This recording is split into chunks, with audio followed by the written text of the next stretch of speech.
This movie is insane.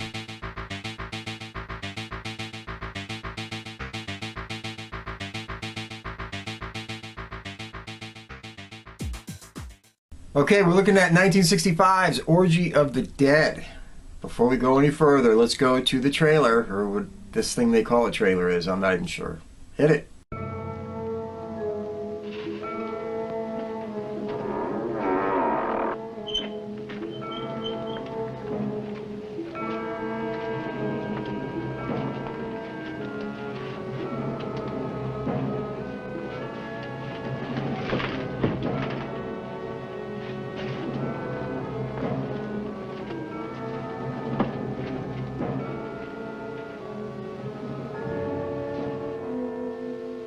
I am Criswell. For years I have told the almost unbelievable, related the unreal, and showed it to be more than a fact. Now I tell a tale of the threshold people, so astounding that some of you may faint. This is a story of those in the twilight time, once human, now monsters, in a void between the living and the dead. Monsters to be pitied, monsters to be despised. A night with the ghouls reborn from the innermost depths of the world.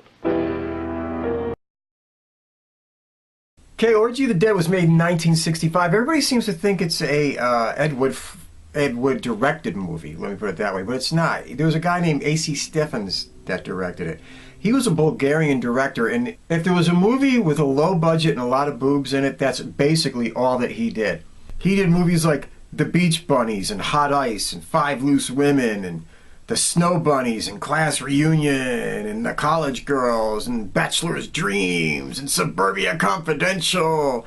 And of course, he gave us Orgy of the Dead on top of that. All right, let's just get to the cast. Let's just go. Okay, starring in this movie, if you want to call that, is the amazing Criswell. The amazing Criswell, how he wound up acting in this, I'm not even sure. The guy is basically he was a whack job psychic back in the day. He was Mae West's personal psychic. If that doesn't clue it in for you what the hell's going on here, then nothing will.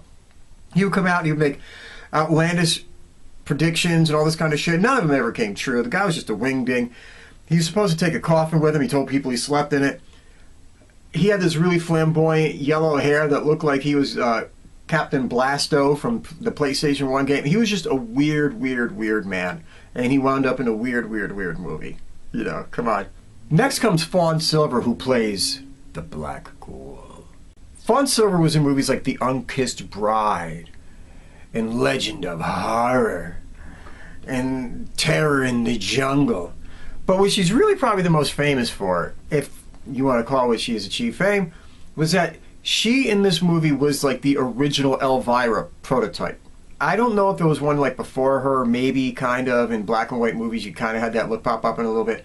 But in a color flick with the big black wig and the little knife through the waistband like Elvira does and the whole nine thing, if Cassandra Peterson had to get that whole vibe from this motion picture. The only thing that she didn't have was all the cleavage going that Cassandra had. But other than that, it's like the 1965 version of Elvira. And if that's basically her contribution to mankind, then God bless her for it. But I don't know what the hell she did other than that. I don't know where it became of her. I don't know where she went. This movie is what it is. Next is Pat Barrington. She plays Shirley. Pat Barrington is probably the only woman other than the Black Ghoul who does not get naked in this motion picture. And which is kind of weird. You're watching the movie saying of all the chicks that would do it, you think she's kind of built for it. Why isn't she doing this? But she also plays the girl in Gold who runs around like naked in the movie, but you never really know it's her. They never, you know, there's no correlation in the motion picture that says this is her and this is her and this is nothing. No, she's just playing two parts because this movie had absolutely no budget. So, you know, what the hell else are you going to do but have people double up? And I'm sure the lighting guy was, you know, the sound guy, and the sound guy was really assistant director. It's one of those kind of motion pictures. Next is William Bates, who played in this, and he played in Legend of Horror, some bit part in there. I don't know whatever came to this guy. All he does is he plays the very wooden, very stiff boyfriend to Shirley. Oh, I will protect you, Shirley. I mean, All right, let's just get to the story. This is the whole story of this motion picture. Bob and Shirley are driving down the road one day, and it's the greatest scene ever because the scene literally goes from daylight to night to daylight to night to daylight to night to daylight to night with no continuity. They just didn't give a shit about continuity. It meant nothing. Just like, you know, throw this shit together as long as the car is moving from left to right. It doesn't matter if it's day or night. It doesn't matter if that's just whatever. Continue. Okay, so now we go. They have a car accident somehow, for some reason, whatever. They fall off the road, and it's one of those really cheesy car accidents. You don't really see anything happen. You just see them go, ah! And all of a sudden the camera spins, and they wake up in a ditch looking totally fine. You don't even see the car. You just see the two of them laying there in a ditch, and they're like, huh? How did we get here? The screen stops spinning. Some fog. They're in the grass. How they got there, who the hell knows? So they hear something going on in the distance. And in the distance, they see some light. They hear some noise. So they explore. And what do they find? Criswell. Criswell, the Emperor. And the Black Ghoul. And their idea of having a good time late at night is hanging out in the graveyard and just having the spirits of the dead who led troubled lives come out and strip for them. I'm not even joking. That's all that they do. You have these girls that would come out and do these strip routines. There's a cat girl, and there's a belly dancer girl, and a gypsy girl, and the furlonged bride, and you know, all these different kind of girls that had all these different kind of lives. And now their whole thing is that they're being brought back to dance for the Emperor and his Black Ghoul. And for some reason, they think these women are being tortured by doing this. It's the most absurd shit you ever saw in your life. You got the cat girl dancing around, and this like muscle-bound dude whipping the ground behind her. You got the gold girl, and she's dancing, and they dip her in a vat of gold because all she cared about was money. And it was like, it was just bizarre. And then while watching this, Bob and Shirley are like peering, oh my God, the horror, the horror. And they get grabbed from behind by, of all people, the Wolfman and the Mummy, because who else is going to pop up in this shit but the Wolfman and the Mummy? And they drag them onto the center of the graveyard. They tie him to a fucking couple of stakes, and then they make them watch the horror of all these bouncing boobs all in this graveyard. This movie is insane. Honestly, this movie is just a stag flick.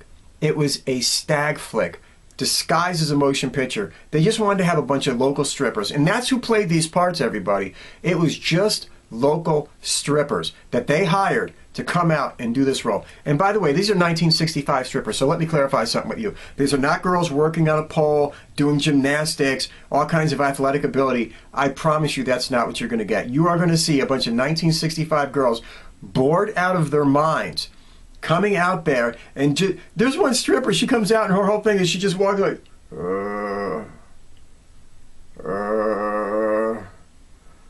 for like 5 minutes forward and 5 minutes backwards and 5 minutes. It goes on forever. And you're like, this, what? And then there's another girl, she's the forlorn bride, and she comes out, and for some reason, she's the only girl that has any kind of semblance of happiness to her. She's like excited to be in a motion picture or something, but this motion picture is shit. But she's still gacked up, and she just comes over to the camera, and for like literally like 7 minutes, she just stands there and goes, and she shakes the left one, yeah, right one, and then she shakes the left one, and then when you think, oh God, okay, this is finally over, no, she shakes the right one again. This movie is just bizarre. There's one girl, I swear to God, I thought she was going to fall asleep while she was doing it. She's just like, do you see how long this feels? It goes on forever. Thank God she was at least good looking, because at least, I mean, it made it tolerable. But this movie is utterly ridiculous. In a day and age if you were doing this to watch naked women, the internet will provide you your outlet. This movie had its place in 1965, maybe 75, hell, maybe even 1985, when young teenage guys would watch it, you know, once, twice, 9, 12 times. And you would do it just for the giggles, because there's like so many naked women. But other than that, this movie has no purpose of ever being made. What makes this movie work is just that there's so many people that have seen it and said, hey, have you ever seen ORGY of the Dead? No? What? That's it. That's it. It's campy, it's silly, it's goofy, and it's fun to a degree, only because of nudity and the campiness of it. But other than that, this movie is a one-time watch and you forget about it. It's a one-time watch and you let it go and you say, "Oh yeah, been there." Maybe a few years later, as a goof, you just take it and you watch it a second time. But you're gonna feel like you're just watching it for the girls, and then you feel like, "Oh my God, am I that sad?" But it is what it is. Orgy of the Dead, 1965. Take it for what it is. Watch it one time. It's just boobs. That's all it is.